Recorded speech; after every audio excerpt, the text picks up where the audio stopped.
This is the Late Round Podcast with your host, JJ Zacharisa.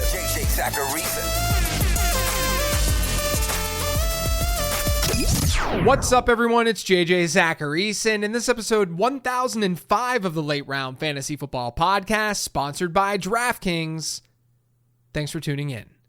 Football season's right around the corner, and there's no better way to lock in your fantasy dominance early than with Best Ball on DraftKings, where you draft once and ride your roster all season long. And right now, DraftKings is giving all customers a can't-miss offer. Draft one, get one. Enter a lineup in the $15 million Best Ball contest for just $20, and you'll score another Best Ball ticket to play free for a share of $15 million, giving you a second shot to win big. It's easy. Just draft your dream team once, no weekly management required, and let your top scorers automatically start each week. Across the whole season, every breakout star, every clutch play, every touchdown will count towards your quest for a share of $15 million. As you know, I'm drafting over there, and I'm documenting things with Becoming a Best Ball Pro, so you can use the information from that show to help you out as well.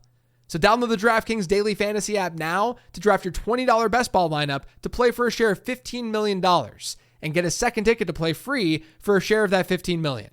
That's two chances to win big without ever setting your lineup again. Draft one, get one, only on DraftKings. The crown is yours. Gambling problem? Call 1-800-GAMBLER. In New York, call 8778-HOPE-NY or text HOPE-NY to 467-369. In Connecticut, help is available from Problem Gambling. Call 888-789-7777 or visit ccpg.org. 18 plus in most eligible states, but age varies by jurisdiction. Eligibility restrictions apply. Void where prohibited. One per customer. Enter the Best Ball $15 million headliner contest by 9/4/25 to get one bonus entry. $20 entry fee required. Reward expires in 30 days. See terms at DraftKings.com/NFL-best-ball. Sponsored by DK. Over the last few years, these players to target and players to avoid episodes, the episodes you're about to hear over the next 2 weeks, they've been with guests. It hasn't just been me. And they've been with the same guests each year. And we're running it back this year. Today's episode's on players to target in your fantasy drafts this year, and I'm joined by my good friend and analyst over at Sharp Football Analysis, Rich Hribar. You guys know Rich for his amazing data-driven takes, and he's been my sounding board for years now. He's the person I go to when I have a take or an idea, and I want to see if it makes sense. Rich and I came prepared for this show with 5 players that we're generally targeting in fantasy drafts this year. They're not the only players that we're targeting, and he and I have plenty of overlap, but you'll walk away with 10 players that you can feel pretty confident in this year. So without further ado, here's our discussion on players to target. All right, Rich, we do this every year. Last year we did players to avoid. This year you are on the episode of players to target. Very simple. We each have 5 guys. We're going to go back and forth talking about the player that we're targeting. I think in general we have total overlap in terms of like us agreeing with these players, but it'll be interesting if you don't agree with some of mine, because I think that's all obviously makes for better content. But we'll kick it to you first. You start with your first player to target, a guy that folks should be looking at in their drafts this year. All right. I think I'm going to go kind of in an ADP order. And I'm the first guy I'm going to start with. I didn't want to pick anyone like in round one, although I think this should be a round one player. And I think you have another guy that like is on the cusp of like should be a round one player. Sometimes always isn't a round one player. So I'm going to start off with Drake London. And you look at Drake London last year, obviously he has kind of his career best season to this point, started to become a feature wide receiver 1. He was wide receiver 6 in yards per team pass attempt. What happened was Zach Robinson was able to kind of unlock him a little bit. We've seen him go from 15% slot rate as a rookie, 18% slot rate in the second year, up to 39.4% last year. And when he was in the slot, he was 6th in target rate in the slot, 34% of his routes. He was 8th in yards per route run. And that opportunity just gave him access to targets that created like a higher floor, a higher success rate, right? Only 8.9% of his targets ended up being in inaccurate throws last year after 18.8% and 13.6% to open his career. Quarterback play had something to do with that too, but he got a lot more free squares, as we like to talk about. He was targeted on 40% of his routes against man coverage. That was 2nd in the NFL. He was 6th in target rate per route against zone coverage. We love those two things when they kind of mesh together. He also had just an immense opportunity to score more touchdowns. He led all wide receivers. He had 60% of the team's end zone targets last year. And that was with both quarterbacks, almost similar rates. Michael Penix threw 9 passes into the end zone in a small sample. 6 of them went to Drake London. Kirk Cousins threw 21. 12 of them went to Drake London. So literally 66% and 60%. London had 24 red zone targets last year. Darnell Mooney had 6. In the end zone, Drake London, 14 targets, 1 for Darnell Mooney. Also, Darnell Mooney, we don't know when he's going to play. In the one game, Darnell Mooney didn't play. Drake London had 18 total targets. But, kind of circling back, when we look at what started with Kirk Cousins and that Zach Robinson pairing, we talked about him become like a high floor target. But getting to play with Michael Penix showed the marriage of, the system plus like a quarterback that was willing to push the football downfield. He only had 100-yard game with Kirk Cousins under center and then went over 100 yards in 2 of the 3 games with Michael Penix. Obviously, we know he ended the season with that, big monster game, the 10 for 187 and 2 touchdowns. People will talk about those last 2 games being overtime games against bad defenses, but they didn't even get the ball. Atlanta didn't even get the ball in overtime in either of those games. It's true. Yeah. So it wasn't even like that inflated. But playing with Michael Penix, we saw his target depth go from 10 yards to 12.7 yards. He had 38% of the team's targets with Michael Penix on the field. Obviously, he's not going to have a 38% target share this season, even with Darnell Mooney potentially starting slow. But what happened was, like I said, that marriage with Michael Penix is that you get that slot work plus the vertical work, and it unlocked him being this full field wide receiver. Michael Penix has a little bit of that like Jameis Winston to him. Like he wants to push the ball downfield. He's willing to make those like big time throws. He was actually top 5 in big time throw rate, very small sample that we saw him, but he's wants to throw outside the numbers. 47% of his throws were 10 or more yards downfield. 18% were 20 or more yards downfield. Those are the league's highest rates the final 3 weeks of the season. Kirk Cousins was at a 35% rate of throws 10 or more yards downfield, 9.7%, 20 yards downfield for him. And then when I look at Atlanta, because they do want to inherently be a balanced team, but I just don't think they're going to be afforded those opportunities this year. I mean, you look at this is what Atlanta opens the season with. They play Tampa Bay, Minnesota, Carolina, Washington, Buffalo, San Francisco, Miami, and New England. That's their opening schedule. Like these are teams that are going to press them to score points. And we've seen them play Carolina and Washington at the end of last year in 2 of Penix's starts, and they scored combined 30 points per game. It was like a combined 60 points per game in both of those games. Then in the fantasy playoffs, you get Buccaneers, Cardinals, Rams, teams also capable of pushing the scoreboard. You pair that with Atlanta's defense. I think that there really is like true percentage odds that Drake London could outright just lead the NFL in targets this season because I think they could be like NFC Cincinnati.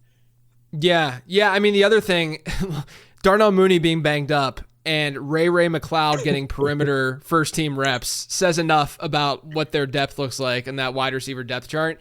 The thing that's hardest, I think, for London is the environment in fantasy football, right? Yeah. Where in that area, you're looking at Brian Thomas, you're looking at, if Malik Neighbors falls or if Nico like one of these guys is going to be going around that area. So I think to your point, London could just look like the most attractive option because he's going to go a little bit later than those guys, a few spots later. But I guess my question to you is like, are you tiering him in the same tier as them? And are you just straight up like you got to make a decision? Are you taking him like over a Brian Thomas, or is it more of like I could go either way with that decision? Yes, I think he should be a mid first round pick, especially in full PPR. I've been on a couple shows this summer, and my top down tens, I think he just outright outscores Amon-Ra St. Brown this year. Him and Nico Collins are kind of the 2 guys I target. Like that's the dream pairing at the turn. I do also have London with a little bit of an edge versus Brian Thomas Jr. because I do think there will be some touchdown regression. There's more signal for that, although I think he's going to be completely fine. I have no pushback on Brian Thomas Jr. But I do just outright like him, and I like him more than Neighbors too, although I'm really high on Neighbors potentially being like in that like Antonio Brown spectrum, because I think the Giants defense is low-key underrated. And I think the Giants are just going to play a lot more tighter games than they did last year to kind of pull down that 170 target season Neighbors had, maybe to like the 150 to 165 range. Whereas I outright believe like London, when you look at just the amount of targets he had last year, because he goes like next to Ladd McConkey, a player he had 50 more targets than last year. Right. I mean, I really think that he could outright lead the NFL in targets. I just think Chase is such a strong bet to do it. But I do think that like he's drawing really strong odds to just stack a ton of volume. And would you pair that kind of volume with a player that comes with like that draft capital and we know has like immense touchdown upside? I'm just very excited to gobble up that player on my teams. Yeah, no, I like the call out a lot. I'm going to move over to the running back position with my first pick. I'm going to go with Devon Achane.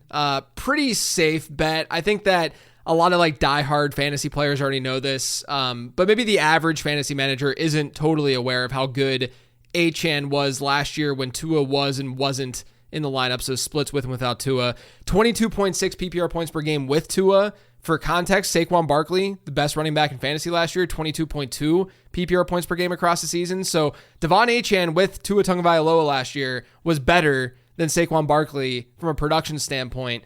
He was at 8.6 points per game without Tua because that offense was just so horrific when Tua was sidelined. And obviously the receiving work is a huge reason for that. Without Tua, his target share per game, 9.3%. With Tua, 18.5%. And I think the thing that makes us all feel pretty confident here is, we're sitting here, we're saying, is this sustainable? Is this receiving production sustainable? Jonnu Smith moving on is not a small deal. If you look fantasy points data, Achane and Jonnu Smith were both top 15 last year in design targets. You have Jonnu Smith no longer there. Achane becomes that shorter field outlet for Tua. And so I also think about, like, I think you would agree, like, Miami's at this point right now where they have to make a choice, where they have to say, okay, we're going to push the ball down the field again. We're going to use Jalen Waddle and Tyreek Hill the way they should be used, or we're going to continue doing what we did last year, right? And probably not be able to get to the next level, and bye coaching staff. We're turning over year, right? The only way they likely can become a behemoth and keep their jobs, if you will, is if they do push the ball down the field a little bit more, which the only way they're able to do that is if the offensive line plays better than they did last year, right? So if the offensive line improves, you could say, okay, that's going to help Tyreek Hill and Jalen Waddle. It's also going to help the run game, which is going to help Devon Achane. But then if you say the offensive line doesn't, and they're not able to turn the corner and do what they did a couple years ago versus last year, that's still going to benefit Achane because he's going to see high target shares and be that outlet for Tua. So to me, no matter the direction this Miami team goes in, I think you got to feel good about Achane. I think he's just undervalued right now. Like, I'm taking him over Ashton Genty pretty confidently, when you will not see that in ADP frequently. I think that you start to think about, I'm high on CMC just because we haven't heard otherwise with his health, right? And so I'm still taking CMC over Achane, but I think he's the next click at running back very easily right after CMC. So I'm going to call out Achane, had him as a target last year, going to have him as a target this year, and I feel pretty good about it. Yeah, what you love about Achane is we have a 2-year sample of him being an RB1 in completely different manners, right? The hyper efficient rookie that generated a lot of explosives, and then he was a little bit more volume based and did it with the pass catching. If we can get kind of a marriage of those two worlds, we obviously have an immense ceiling for him. I actually toyed with the idea of pushing him over Jahmyr Gibbs. But I just couldn't do it because I was a little more like, hey, what if John Morton really wants to just like let Gibbs be finally the driver of this offense? So, but I think that was more of a testament of where I still view Achane as like a firm first round pick. And I do believe that we're going to see this offensive line play better. One, just because the bar's low for improvement where they play. Right. But I do think that when you look at what his splits were with just Austin Jackson played last year. So he had 92 carries last year with Austin Jackson on the field, 111 without Jackson on the field, almost a 50-50 split. With Jackson on the field, his success rate went from 36.9% up to 43.5%. His explosive rate nearly doubled, 7.2% to 14.1%. His stuff rate went down from 26.1% down to 21.7%. Then you add James Daniels, you add Savi on the interior, you have a good center in Aaron Brewer. The Taron Armstead and to Patrick Paul is going to be just a giant, loss anyways. But I do think the interior of this offensive line, they got movers and they are going to run the football better. Because what happened to Miami last year, in a nutshell, why Achane and Jonnu were forced to get so many targets, was they weren't able to push people out of all those too high safety looks that they faced last year because they weren't able to run the ball. I mean, when you look at Devon Achane, I mean, he was hit behind the line of scrimmage an insanely high rate last year compared to his rookie year, and that's what kind of killed him. But even just having a guy like Austin Jackson was massive. But I think I'm pretty in on Miami having a bounce back year. These teams kind of get undervalued that kind of let us down the year before. I think the 49ers in that same bucket, which is we'll be talking about next. Yeah, let's get to your next guy. I think based on ADP, it would be a San Francisco 49ers. So let's hear it. Yeah, I've been kind of just hammering all the 49ers this year. And, I didn't have I don't have a pinpoint wide receiver. That's why I think that, George Kittle makes the most sense, at his cost right now, especially with the context of, where Brock Bowers and Trey McBride go, and then the gap from Kittle to the next player. Although Mark Andrews definitely getting a little decent run out here if we're not going to miss an Isaiah Likely for a little bit. That'd be huge for a guy that was still hyper efficient that just kind of had his snaps reduced last year. So keep an eye on that. If we get some really, really negative news on Isaiah Likely, he's going to miss like an extended period of time. But George Kittle was still just as good as ever last year. I mean, led all tight ends in yards per out run. He's done that ever since he entered the NFL. He's number one in all tight ends in yards per out run. He was great after the catch again. He was fourth among all tight ends in yards after the catch. No player that had as many receptions as him had a higher yards after the catch than Kittle either. He had 21 catches of 20 or more yards. The next closest tight end in the NFL had 15. So you're getting those splash plays at a low bar position, which you love. The 49ers, even with all the issues they had last year, they had a 73.4% success rate when Kittle was the target on offense. That led the entire NFL. Every player. He had 30% of the San Francisco end zone targets. That led all tight ends in the NFL. I do think we'll see CMC kind of bring that down because, a lot of the issues the 49ers had last year in the red zone were kind of the absence of CMC induced. Kittle also will be 32 and he's only played 2 full NFL seasons, while Trey McBride, that is, and Brock Bowers are kind of in the middle of their careers. That's why I don't think that he still belongs. I still have those two guys ranked ahead of him. But in terms of the way I'm team building this year, I end up with more Kittle where he goes because he's in that like drop off in terms of like wide receiver twos, right? Like he's getting drafted with the Garrett Wilsons, the Devontae Adams, the Marvin Harrison Jr.'s, the Terry McLaurins, guys I'm not really drafting. And then when you even go to like a site like DraftKings or something, he's getting even where the receivers get pushed up. He's getting drafted next to like the Xavier Worthies and the DJ Moores of the world. Right. And because nothing's really changing for the 49ers, I think, to start the year. And granted, we'll keep tabs on what's going on with Juwan Jennings and this. Is it a real calf injury, or is it a hold in type of situation? Like he's trying to get a little more money, but. We've got Juwan Jennings and Ricky Pearsall starting the year with Brandon Ayuk with an unknown timetable. Like I still have a lot of signal here where, hey, this offense is going to still run through CMC and George Kittle. So when I look at that, pairing, and I'm like, all right, this is a lot of upside. While he might not have the immense target run out that Brett Bowers and McBride have, this is a guy I think like could still lap those guys in touchdowns as well, which is huge at tight end position. And like I said, we brought up the 49ers kind of, schedule stuff. Ultimately, they have our top ranked passing schedule at the site this year. They faced the 5th hardest schedule last year. They jumped to number 1. They played 10 games against opponents with win totals of 7.5 or less. They faced no teams the win total of 11 or higher. And then, kind of resetting the table here, even with last year kind of factored in. I mean, they're 9th in projected points scored this year. So yeah, I look at George Kittle and he's like literally falling in just a perfect spot, I think, where you're getting kind of a nibble on that upside. We're not paying a premium for what he did last year, but then also he's going just amongst other, wide receivers where he's, I think, the clear best pass catcher in that area of the draft. Yeah, I mean, look, there's nothing to suggest that he's like lost it, right? Like a 2.62 yards per out run rate. That was actually last year, 3rd, 4th best of his career. And that's a career where he's been over the 3 mark in yards per out run. I mean, he's so good. And last year, target share per game of not even up to 21%. You lose Debo and you have all these question marks at pass catcher.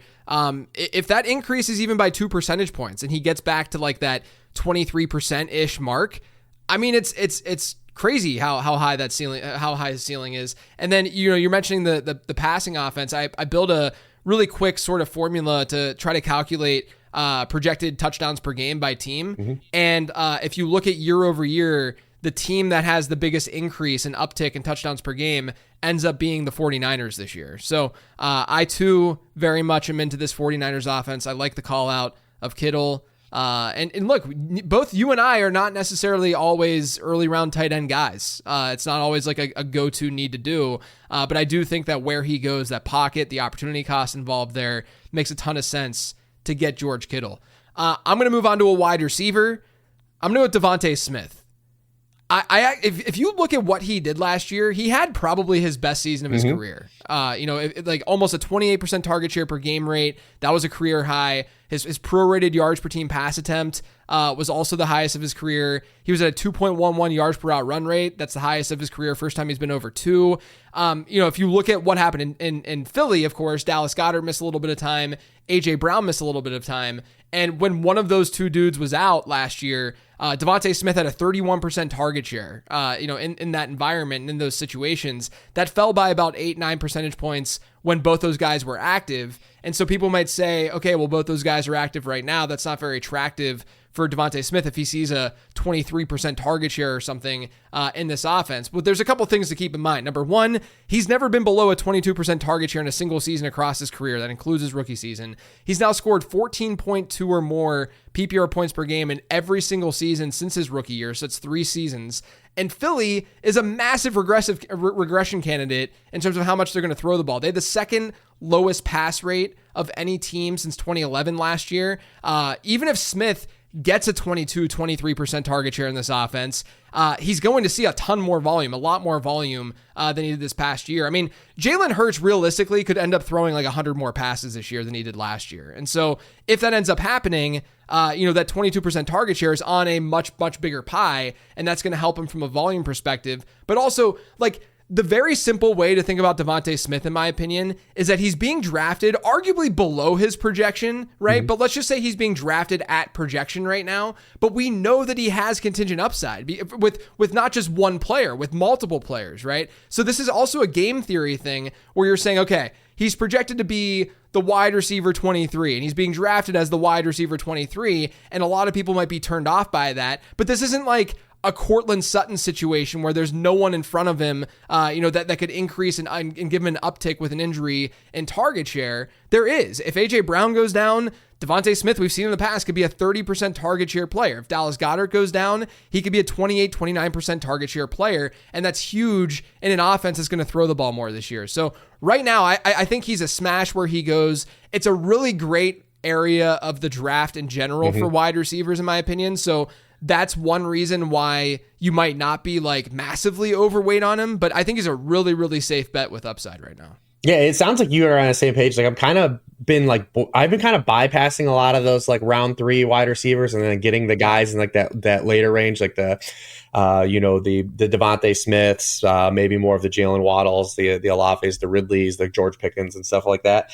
But I love this. I love the shot because I think when you look at it just from like a counting stats basis, like people will be like, Devontae Smith, he actually had career lows like across the board, right? Like targets and receiving yards last year. But on a per game basis, he actually had more receptions per game and his yardage per game was up.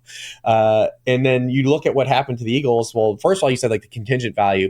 In the past 3 years, he on just plays without A.J. Brown on the field, he's been targeted on 28.9% of his routes, 2.6 yards per out run. And that's just only counting the years that he played with A.J. Brown. We're not factoring his rookie year in there. Right. And then you talked about the Eagles and just what happened last year.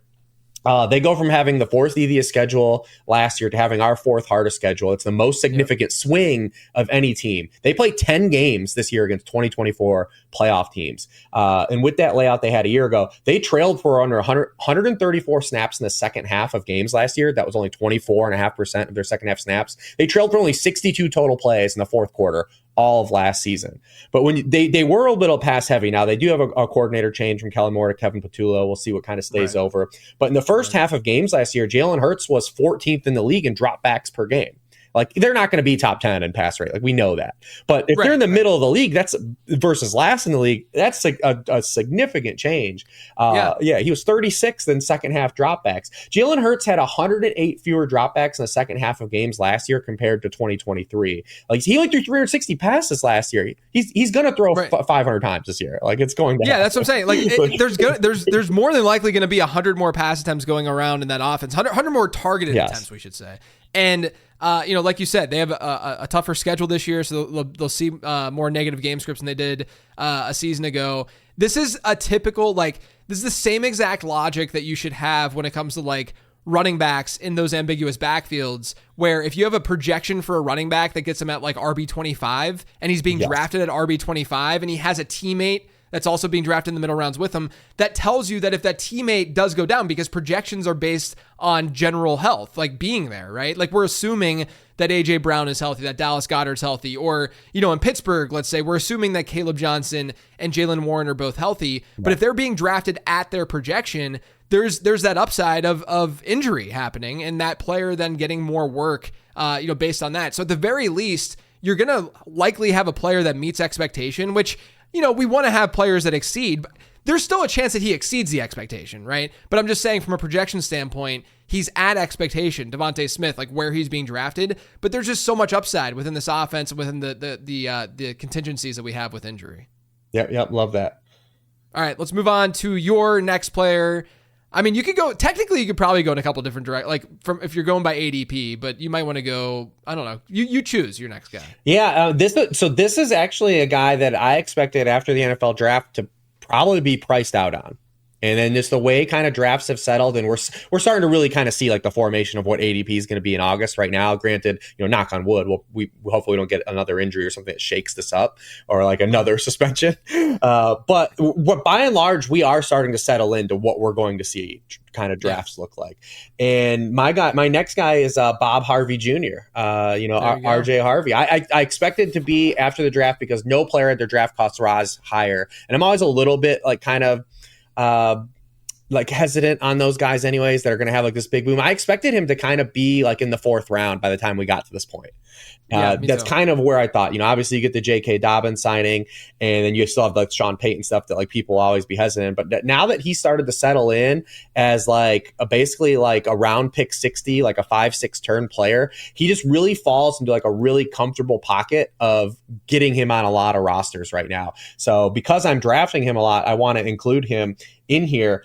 This is a player that, my questions that were going to be on him were, coming from a Gus Malzahn offense, definitely a college system that, promotes a lot of really favorable opportunity for a running back, especially a UCF running back, a lot of light boxes, a lot of outside runs. He's going to have to transition to the NFL to a lot more interior running, even paired with a potential thumper in J.K. Dobbins. He's still going to have to be a lot better, after contact and get some tougher yards in the NFL than he was asked to do in college. It's just going to happen. Mm-hmm. But this is a back that has a physical profile and big playability that we love, right? Like you love the 83rd percentile 40-yard dash, the 93rd percentile explosion score.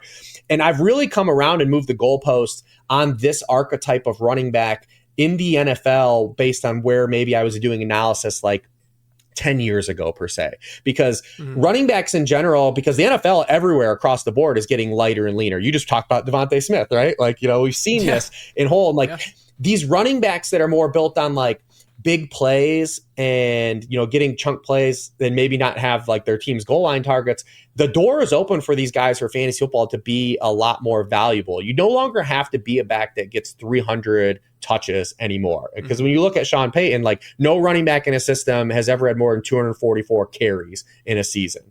We're not expecting that to be RJ Harvey. But, the positive note is that he can be a pass catcher. While no one's hit 250 runs with Sean Payton, he's had 24 running backs have 50 or more targets. And that includes Javonte Williams a year ago. Bo Nix also was 6th in target rate to running backs, as a rookie quarterback. I think that there's still going to be a little bit of that kind of, turning Bo Nix into like kind of his version of Drew Brees, like he's trying to mold into him. Not saying Bo Nix is going to be Drew Brees. Let's not go there yet. But what has happened with that archetype that I was kind of hinting at is there's a little bit of a Konami code kind of going on now of pass catching running backs.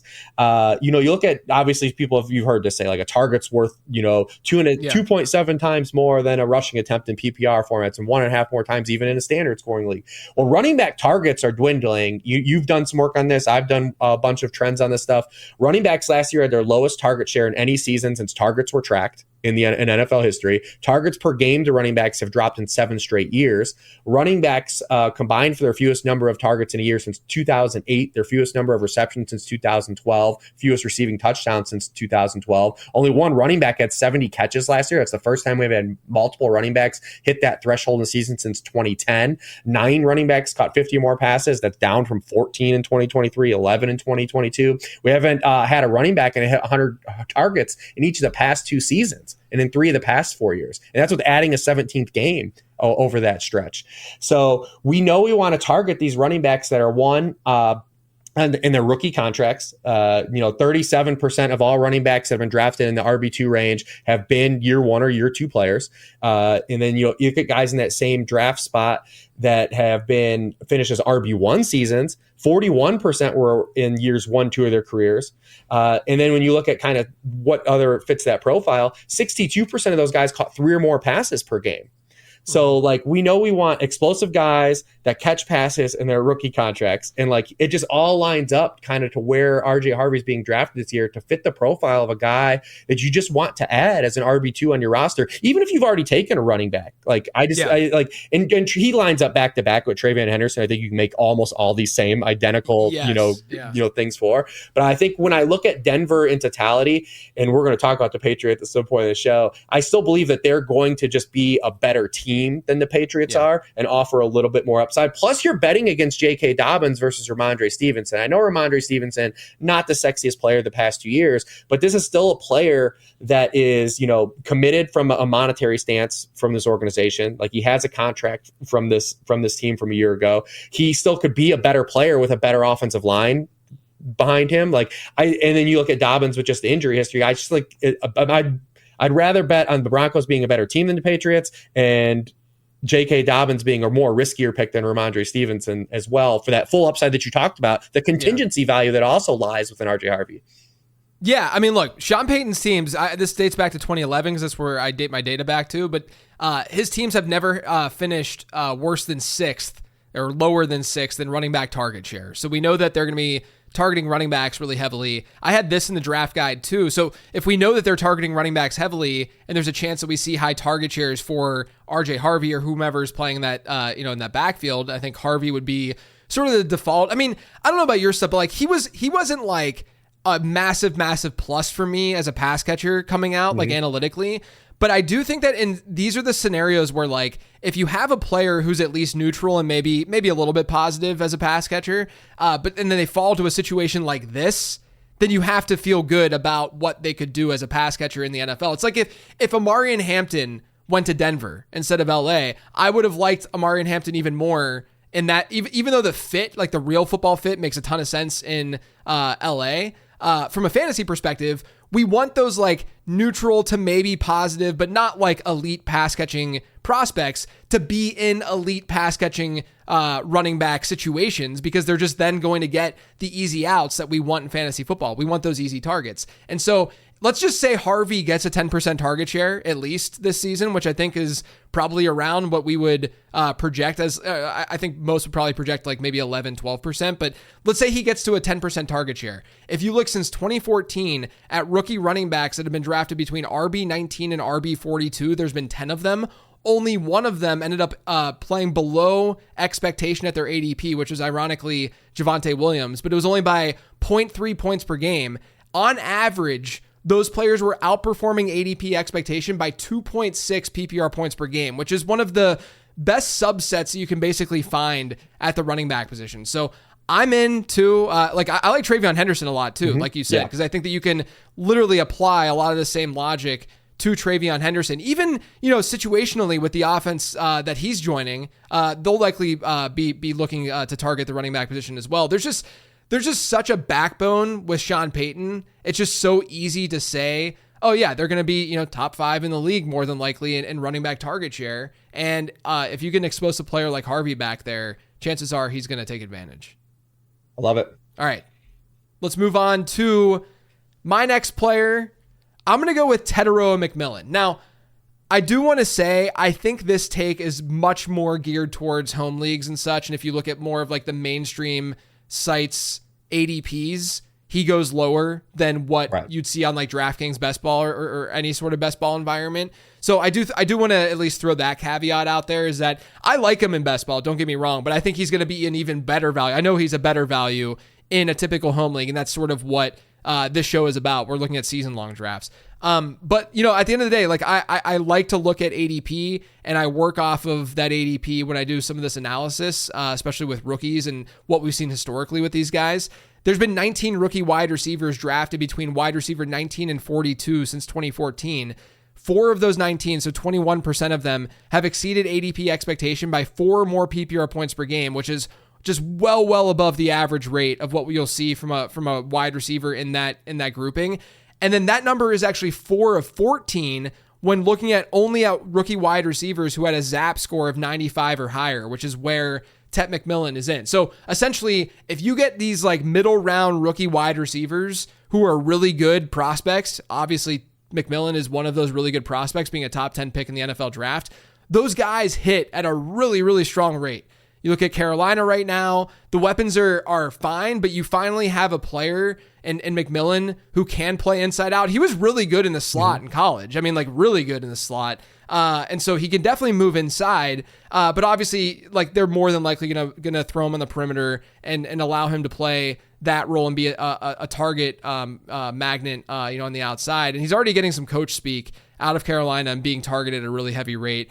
I mean, this is really simple for me. It's just the kind of profile that you want to target in home leagues. You want to get really strong, solid rookie prospects at wide receiver who were, in this case, top 10 in the draft, who can lead their offense and targets pretty easily. I think McMillan is comfortably the best wide receiver that they have on that team right now, despite, drafting a first rounder last year in Leggett at the end of the first round and, having an Adam Thielen who's more than, obviously has played better than expected at his age, but, Tet McMillan is the best wide receiver they have on that team right now. And so I'm confident that he's going to be heavily involved, see a high target share. ADP trends favor it. His ZAP score favors it. I think it's as simple as that. Yep. Yeah. Hard to push back on that. What you like about him coming into the NFL versus like a Marvin Harrison Jr. last year is he has that sample of winning with versatility, especially after the catch, right? Like he was third in this class in missed tackle rate. 34.5% of his receptions he forced the missed tackle on, like those in breakers, all of that stuff off of play action, because Carolina can run the football and they have an offensive line built to run the football too, especially when it's healthy.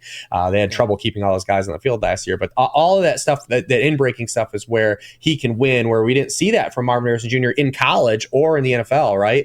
Like, Marvin Harrison Jr. was a 7.5% rate. I just told you it was 35, literally 5 times better. We saw him play in the slot for 21.6% of his snaps last year, almost 5 yards per out run on those routes. And he's not going to be a guy with Adam Thielen on the roster, and even with now Renfro's insurance for Thielen. But if he's like around that 20% slot rate, that's like all we kind of care about. Like, we're not looking to be like a 50-50 player, like just kind of moonlight and you have some creative opportunities, get enough of that kind of versatile usage, just kind of smooth out and round out your portfolio, which is what held Marvin Harrison Jr. back last year. Because you'd have told me we got a guy with like that had 8 touchdowns, like I'd be like, oh, he smashed, right? He did it. It's like, and then you have like that, they said that touchdown upside with a guy like Tet McMillan too. So I'm completely on board with that too. And like you said, he's probably gonna be a guy that ends up being a little more valuable when you move into more like the general population leagues. Yes. All right. Let's hear your next one. A wide receiver, another wide receiver. Yeah, my guy is a wide receiver too. And, it kind of fits the mold of what we talked about. Players that are fairly priced for kind of their median projection, but offer just a lot more upside, whether it be contingent value or through maybe that projection being maybe something offering like a larger range of outcomes for a player. And that's George Pickens. He has started to surge a little bit, but I think he's going to be another one of these guys. When you get to your home leagues, people will be like, oh, I drafted that dude before. Like, good luck. Yeah. Like, exactly. Because we have seen it. Like he hasn't been higher in wide receiver 38 in points per game his first 3 years of his career. But he's a guy, I think, when you look at his like where he's priced and where his projection is, it's completely fine. This is a guy he's going to lose some target share, but just get a lot more terms of opportunity and quality opportunities. CeeDee Lamb, has just a lot of targets to kind of shed to another player. He had 73 more targets than the next closest wide receiver on the roster. Like he can, CeeDee Lamb can be a complete wide receiver 1 and give up plenty of targets to where George Pickens has a really high target share. I mean, to this point in his career, we know we're getting the upside per play. He's averaged over 15 yards per catch. Career targets, this is who they're from. 129 from Kenny Pickett. Then it goes to 58, Russell Wilson, 46, Mitchell Trubisky, 45, Justin Fields, and another 15 from Mason Rudolph. He's averaged over 15 yards per catch with all of those guys. I mean, a couple of those are Super Bowl champions, Rich. That's true. A couple of them are Super Bowl they champions. Are Super Bowl champions. Many of them, 2 of them at least, yeah. But as a byproduct, that list of names I said, and because of how he's had to earn his targets, 15.4% of his career targets have been inaccurate throws. The only wide receivers with as many targets as George Pickens and a higher inaccurate target rate over that span are Deontay Johnson. A lot of overlap with those quarterbacks. Wow, shocking. Yeah. Shocking. Amari Cooper, Devontae Adams, and DJ Moore. Those are the only guys. Wow. Since entering the NFL, Dak Prescott 7th in accuracy rate when throwing to wide receivers. So even if George Pickens remains the same exact player and he's stuck as a field stretcher, this is a really big good strong fit. 28% of his career targets have been on throws 20 or more yards downfield. No player since Pickens entered the NFL has as many targets and as high a rate as him. Since entering the NFL, Dak Prescott 4th in rating on those deep throws, 8th in accuracy on those throws. We talked about potential value. The last year, I mean, he's joining a team that had 100 more dropbacks than the Pittsburgh Steelers had last year. And Brian Schottenheimer gets kind of a bad rep. He's kind of changed his stripes since his early days. His past 3 seasons as a coordinator, his teams have ranked 4th, 9th, and 10th in dropbacks. I know Clayton Adams is going to be the offensive coordinator. We'll see how much input that has. But when you look at this backfield in Dallas and them losing now another left tackle to potential start the season, like this is a team kind of built structurally from a roster stance to just kind of wing it. Especially their secondary is awful. They can rush the passer and their secondary is bad. Go ahead. It feels like Cincinnati last year. Yeah. Right? Like it's like the NFC version of it. Yeah, 100%. So I think they're just a team, like, even if they probably want to be balanced, they're just not going to be like positioned to, I think, really run the football really effectively as well. So I think that if you just lay this out for George Pickens, if he's the same player he's been, it's an upgrade for what he's had. Then he's in a better system to potentially have more volume. Also, like, what if he just has a little more nuance to his game than we've seen because of the systems he's been? We saw this last year with T. Higgins when Tyler Boyd left. It wasn't really factored into T. Higgins to say, like, hey, well, how does Tyler Boyd impact T. Higgins? And we've seen Tyler Boyd have his career highest rate of targets within 10 yards of the line of scrimmage. They're running stuff like he's just running speed outs and hitches. George Pickens can totally do that. And then what if something happens to CeeDee Lamb, which no one wants to have this in the range of outcomes happen, but what if something were to happen to CeeDee Lamb and he would miss a month of the season or something? George Pickens now becomes the wide receiver 1 for the Dallas Cowboys versus the Pittsburgh Steelers, and Dak Prescott versus, Russell Wilson and Justin Fields. So that all of those things lining up make me say, like, this is a player that has value where he's being drafted and then just a lot higher ceiling through either system upgrade or contingency value if something were to happen to the Lions.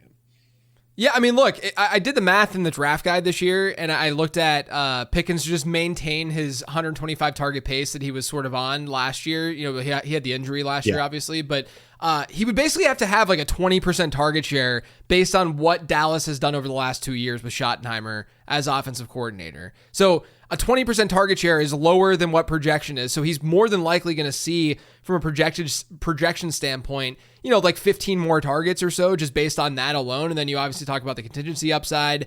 And also, like, what if George Pickens is just good and we haven't seen the full potential from him? As you're saying, he has now back-to-back seasons of a 2 or better yards per route run rate. And if you look at the since 2011, there's been 29 wide receivers who have had multiple yards per route run rates seasons above 2 during their first 3 years in the league. 23 of the 29 ended up scoring at least 16 or more PPR points per game in a season throughout their careers. The players who haven't they're obviously still active, but it's Jalen Waddle, who has been close, right? Chris Olave, who's had concussion issues, Jaden Reed and Christian Watson, who are in this really weird and annoying offense where they're not running a full complement of routes, and then George Pickens. Like, that's what we're talking about here, of these really good players, really efficient players on a per route run basis. Now imagine those routes increasing and improving with Dak Prescott throwing him the rock. I'm in on Pickens. I think this is, like you said, a lot like the Devontae Smith situation, where he's being drafted maybe around where he's projected from a points per game standpoint. But there's a lot of upside because there's injuries that can happen. There's also just the fact that, like, this could be an offense where they throw 55% of their targets to 2 guys at the end of the season. Like, it could just be an offense where they're just funneling all their looks, like we saw in Miami a couple years ago. Like they're just funneling all of their looks to these two players, and obviously Pickens would really benefit from that. Yeah, and one last thing just to shout out on this, I'm sure you did this work too because you do the ADP trend stuff too, but Dwayne McFarland had a recent article on this too and showed like how we know we always want to target like those year 2 breakout guys, but year 5 also has like a different spike in players' careers, and it's because of the change of scenery stuff, like year 4 and year 5, because these guys that have these environmental changes where we think like a player is what he is, but then like something changes, either changes teams, it disappoints, right. But like these environmental changes can really spike for a player. We saw this with Cortland Sutton last year too. Yeah. Remember Stefan Diggs when Diggs went to Buffalo? That's probably the easiest go-to example of that.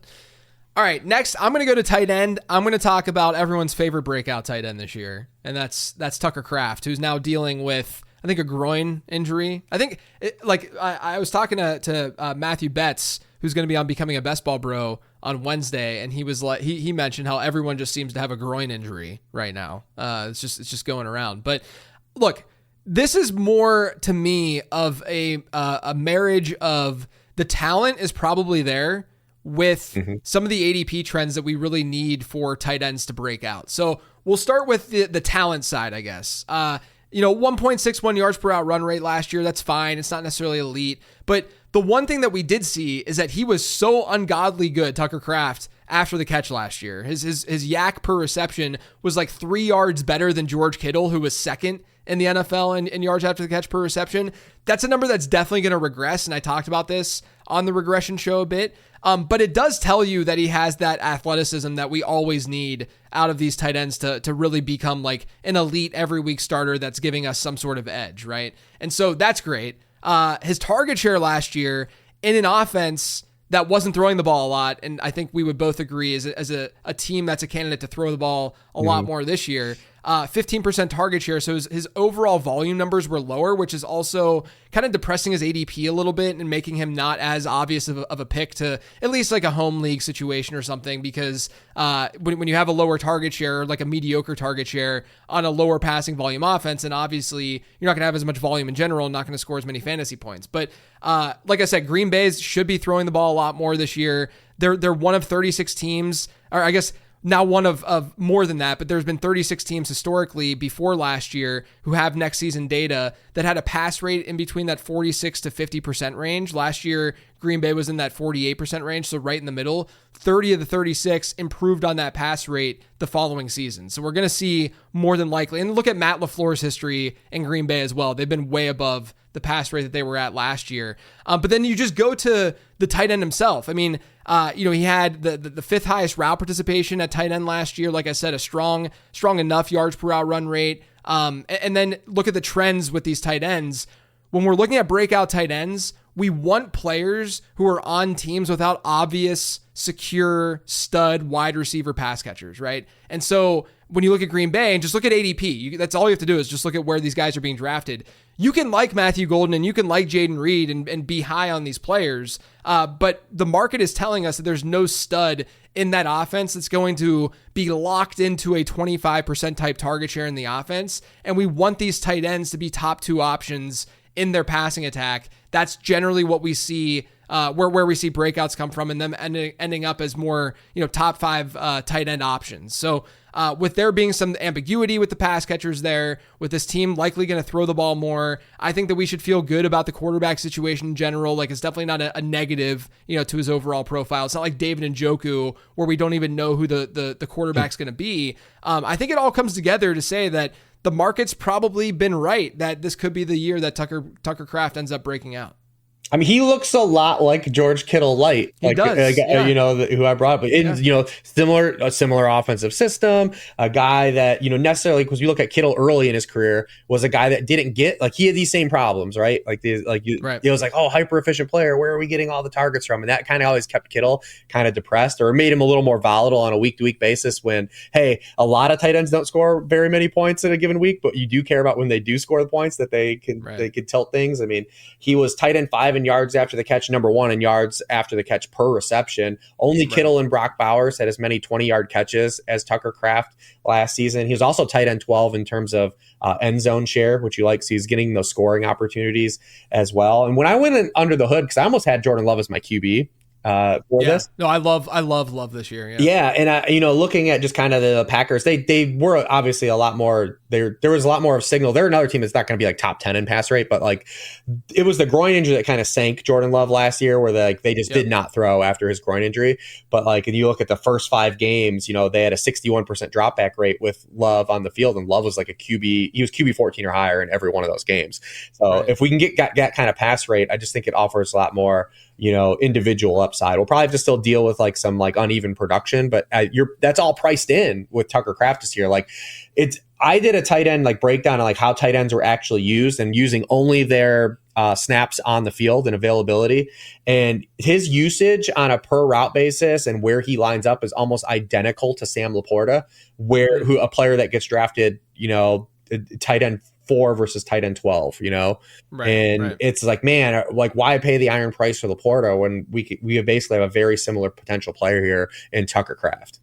Yeah, and look, there's a big difference because I know that people listening are probably like, oh, I don't really want to invest in a Green Bay wide receiver, in a managed season-long league, which I understand. I think that they're a much more, and this is a cop-out for sure, but they're a much more attractive team in best ball than they are in managed, like a Matthew Golden, Jaden Reed, all of that. I like, the potential of like a Golden just because we don't know and there's that mystery box, but like, it more than likely outcome with these wide receivers that we're just frustrated week to week. Like that's the likely outcome. And in best ball, you don't have to worry about that.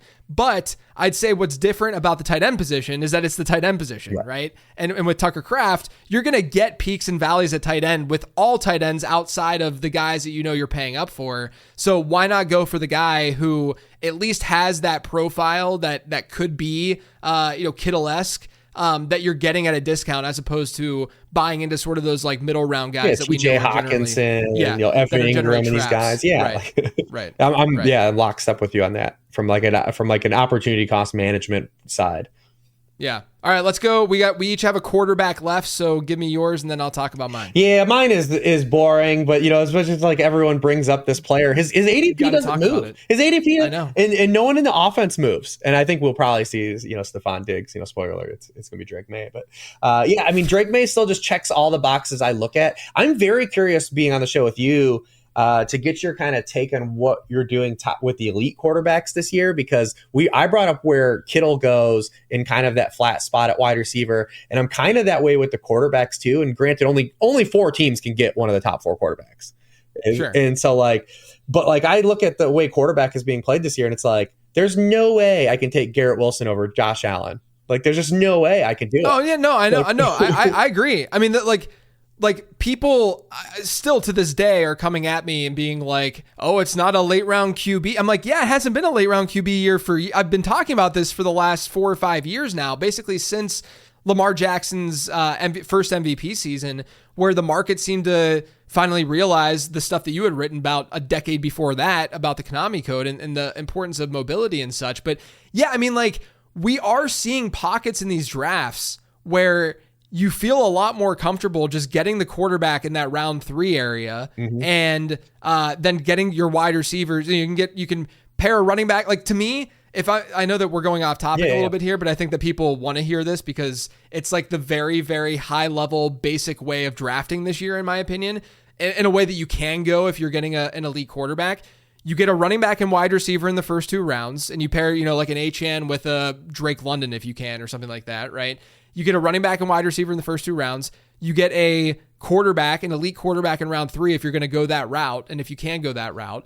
And maybe you aren't able to get a Kittle in that case, or one of the elite tight ends, then you can go with a quarterback, because in round 4, 5, and 6, there's some really good wide receivers that you're still going to be able to get. And so like the guys that the Devontae Smiths, the George Pickens, and others. And so I don't see enough of a delta between the Garrett Wilsons of the world, even the JSNs to a degree. I think he I love JSN, but there's definitely some red flags to just that overall environment, right? This season. Whereas you can wait around and you can also get that elite quarterback, and you can wait a round or 2 and get some of these wide receivers.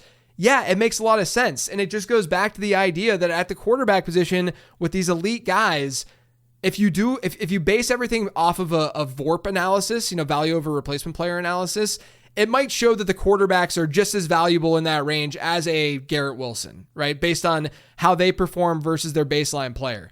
The difference is that we know who these quarterbacks are going to be at the end of the season. That's it. The predictability side of things is everything right now. And that still goes sort of on. And so like, I've almost flipped. Like I'm more early round quarterback than others are, because I don't think that people are recognizing the predictability side of things nearly enough still.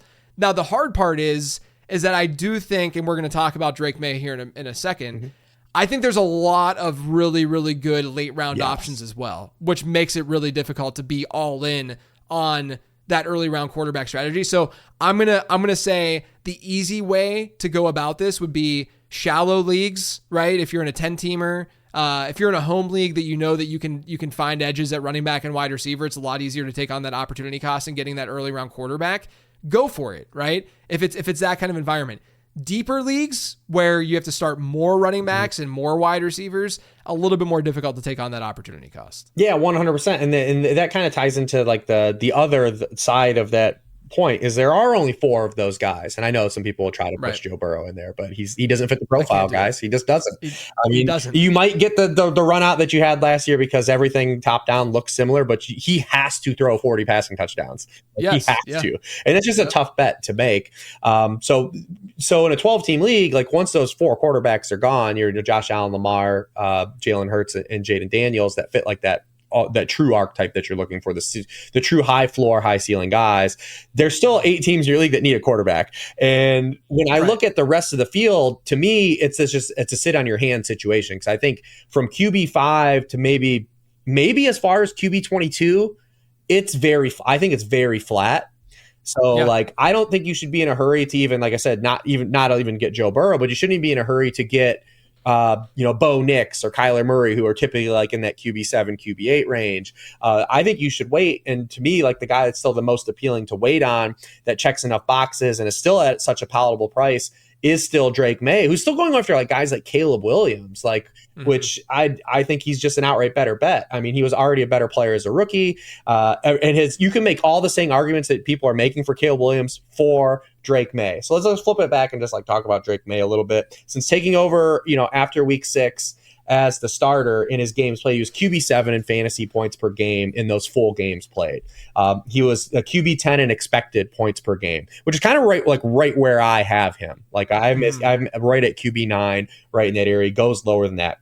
They had 3 new starters at an offensive line, which is absolutely massive. Because you look at this New England offensive line last year, they were 31st in ESPN's pass block win rate. They were 31st in PFF's pass blocking grade. From a clean pocket last year, Drake May's EPA per dropback from a clean pocket was higher than Jaden Daniels. And we know clean pocket stuff is stickier than under pressure stuff. So you like that as well. It's not a dunk on Jaden Daniels or to say like he should be drafted. It's just a context of where Drake. Yeah, he was good. Yeah. So you add Morgan Moses, you add Will Campbell, you add Garrett Bradbury. The tackle spots were the most significant areas of need. You look at, they played DeMontre Jacobs last year at right tackle, the most snaps. He was 86th among all tackles in pressure rate allowed. Morgan Moses was 10th. Morgan Moses a little bit longer in the tooth, but hey, they're upgrading. Will Campbell, you have to bet on a rookie left tackle, but again, the bar is so low for him to just be better than what they got out of Vidarian Lowe, who played their most snaps. He was 71st in pressure rate allowed amongst tackles. So offensive line, big time upgrade. We're also getting the pass catcher improvement. And again, you can poke some holes in these guys, like maybe the offensive linemen, but they are upgrades. Stephon Diggs, Kyle Williams, Travion Henderson, guys that change the fabric of this passing game. In 2024, New England wide receivers, 28th in catches, dead last in receiving yards, tied for the second fewest touchdowns. You talk about Diggs, he's 32, coming off an ACL. That's also priced in at where Stephon Diggs is. I think we'll see him climb a little bit still this last month. Yeah. But when he filled in for Nico Collins, like we saw, he wasn't just like this tertiary slot guy. He averaged actually 2.4 yards per out run on the outside last season. And with Demario Douglas kind of having that like 11 personnel slot role kind of locked in, we'll get to see, Diggs play outside a little bit more. The arrow has just been constantly pointing up for Kyle Williams from the draft process through training camp. Like he's still another one of these drumbeat guys. So that's an upgrade. And then also like there's a low key thing that's not being talked about with Drake May, and it's Josh McDaniels, right? Yeah, and, Josh McDaniels, there's a reason Josh McDaniels has had so many lifelines to fail as a head coach, and it's because he's been a damn good offensive coordinator. And you look at his last 2 full jobs. I mean, his last full season with Derek Carr, that offense punched above this weight class. And then you think about what he had that last year in New England with like a ghost of Cam Newton. Like it wasn't even like that was such a shell of what Cam Newton was as a player. Right. And, so I do think that we'll see him have not scramble as much as we saw Drake make, because he was second in the NFL in scramble yardage, behind Jaden Daniels. I think he won't scramble as much, but he also is a wild card because he did this going back to North Carolina. I almost swore. I forgot this is a family podcast here earlier. It is a family podcast. But like you'll see Drake May once in a while be like, I'm going to try to run over that linebacker. Like he's got that like wild card gene in him. 100%. So I love that like he just checks that profile, because when you look at those guys that are kind of where he's getting drafted around, like the Jared Goffs, even Brock Purdy, who I genuinely love. We talk about the 49ers. He's going to give you a little bit more of that rushing upside. So I mean, it does make a lot of sense. I know he's like every analyst's favorite player to kind of talk about, but when I really get froze out at quarterback, I'm just like, all right, I was going to get Drake May. Yeah, look, and the research I did this offseason is a smaller sample because there's not a ton of them, but of the second-year quarterbacks who kind of go in that same range, the QB7 to QB 18 area, second-year quarterbacks are by far the best bets to make in terms of ceiling outcomes, right? Like they're players that more than likely, because I'm talking QB7 to QB 18, so we're not talking like CJ Stroud last year, who had broken out his rookie season, or Jaden Daniels, who had broken out obviously last year into this year. So they're not part of that. Like those kinds of players aren't part of this data set. It's more so the guys that we just don't have answers for yet, right? Like the players that we don't know if they're legit or not. They generally do really, really well versus expectation, and I'm expecting that with Drake May as well. I'm definitely in on May. I'm going to stick with quarterback for the final guy. I'm going to go with Anthony Richardson, a player who, we go from a player with a lot of promise to a player with not a ton of promise, but we're playing a game of fantasy football here. You're pandering to your guest. I am. We got to go with a Konami, a strictly just such a straight up Konami code player here. But look, this is strictly a play on what if, right? Like, I think it's a little bit easier to go after Anthony Richardson in leagues where you can stream, where the waiver wire is gonna look healthy, where you have deep benches and maybe you can take a pair of quarterbacks. Like maybe you get a Drake May and then just throw the dart at Anthony Richardson towards the end of your draft. Nothing wrong with that, right? But last year, like let's just give this context about like what this ceiling could hypothetically be in a scenario where he's just an outlier. And what I mean by outlier is he was that bad to start his career and he turns things around and he's actually like a decent enough passer, right? Which I don't think any of us should bet on and assume is going to happen, but we're not paying for that right now. Exactly. And so we're only looking at the ceiling outcome. Last year, he was dead last in the league according to Next Gen Stats in completion percentage over expected. He was at minus 11.4% in completion percentage over expected. Cooper Rush was the next player on this list of 36 qualified quarterbacks. He was the next worst at minus 5.7%. So Anthony Richardson was like twice as bad as the second worst quarterback in completion percentage over expected. But despite having one of the worst seasons that we've ever seen from an accuracy standpoint, and games that he was able to throw 90% or more of Indianapolis's pass attempts, he averaged 17.4 points per game in those contests, right? Only 14 quarterbacks last year had more 20-plus point performances than Anthony Richardson, and he only started 11 games, and he was horrible as a thrower. Like, he was a horrible passer last year, and it's all because of the rushing upside. The infrastructure in Indianapolis, not bad. You and I both love Josh Downs as a player. Michael Pittman is a solid, perimeter guy. They have guys who can stretch the field, and Alec Pierce and hopefully AD Mitchell can bring it together. He's gotten some negative reports out of camp, but regardless, even Alec Pierce showed that he can stretch the field pretty well last season. And then they add Tyler Warren to the mix. They have Jonathan Taylor back there. I mean, like the weapons at his disposal. If we had like a very average quarterback, like if you were to rank quarterbacks and this quarterback would rank as a player in that like 16 to 20 range, we would be elevating that player in fantasy football if he were playing on the Colts because of the weapons that they have, right? And so my argument for Anthony Richardson is he was horrible as a thrower last year, still average over 17 points per game in games where he was able to basically complete and just start and play in. What if he does get better as a thrower? And by all accounts right now, he is at least getting better seemingly, right?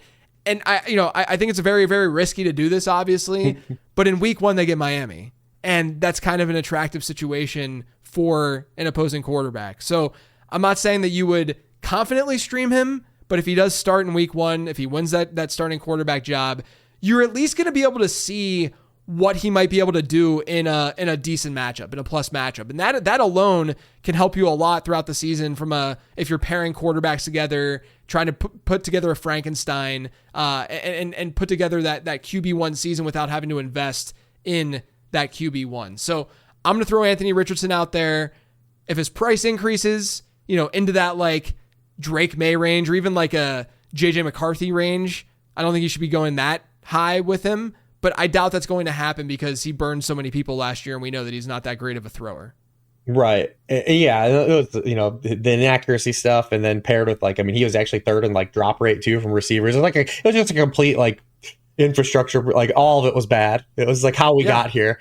But I actually do like kind of him, especially like one in these best ball drafts, because not just because he's a best ball player, but the price is so cheap, especially in these 3 quarterback builds. Super flex, like he's a slam. Like you cannot, like you should be trying to get him in super flex. Yeah. Because of and also there's like a FOMO attached to it too, right? Like I just don't want someone else to have him if he does work out.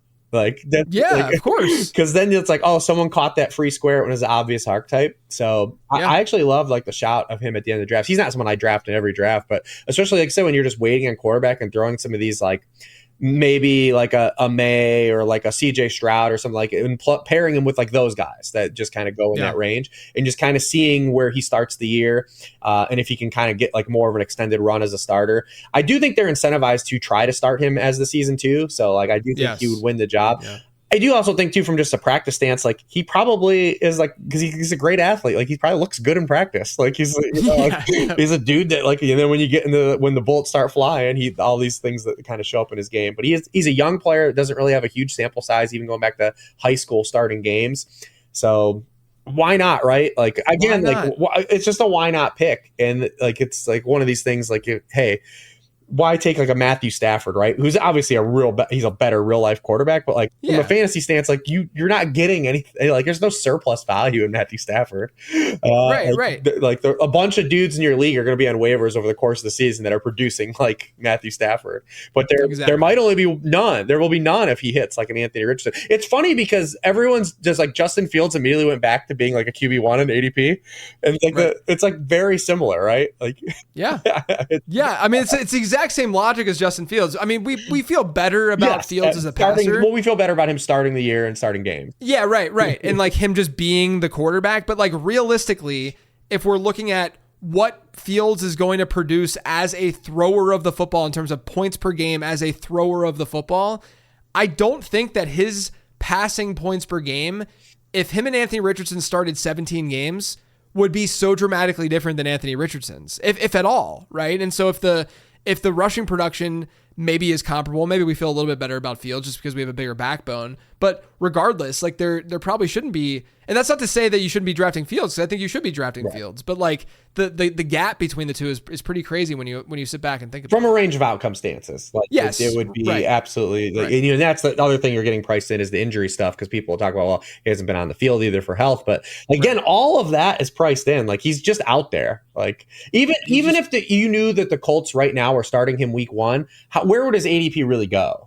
That's what I'm saying. I don't think it's going to rise dramatically. Like again, if it goes into like even JJ McCarthy range, who has obviously upside with like Kevin O'Connell and might even have some mobility stuff. I mean, right now he's being drafted like around Diami Brown and Chikakonkwo.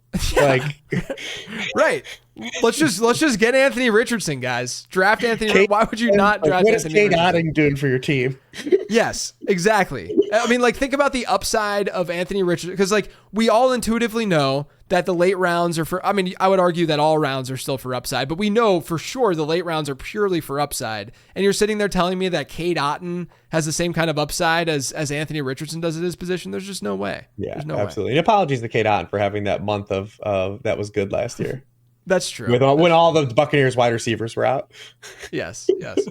Rich, this was great, man. I think people will definitely dig it. Let everyone know where they can find you, what you're working on, all that good stuff. Yeah, absolutely. You can go to sharpfootballanalysis.com. We're in the throes of draft, season where I'm putting out articles on series every week. This week, I'm doing an article on the kind of like the stickiest stats for every position. Because you have always been like a great supporter of mine too. Like if anyone listening to this and made it to this point in the show wants a little bit of that late round QB discount, you can go over to the site and get the draft kit for $1 if you use promo code DRAFT. And that's only available for you. I've done it for like 3 other sites this season, but like because you and I have been so tight, and you're going to come and do like the home and away. So if you do want to hear the avoids, I know you do your own avoids here too, but you and I have always done the home and away targets and avoids. So JJ will be on my podcast next week, and we'll be doing like kind of this version between us too. So definitely go check that out over at the site. Definitely check out Rich's work. My sounding board in the fantasy football space, and has been for years now. Make sure you check out the Late Round Draft Guide over on lateround.com. Subscribe to the show. Join the Patreon. We announced a new little perk to the Patreon that you should go check out. It's pretty sweet. But otherwise, everyone, thanks for tuning in.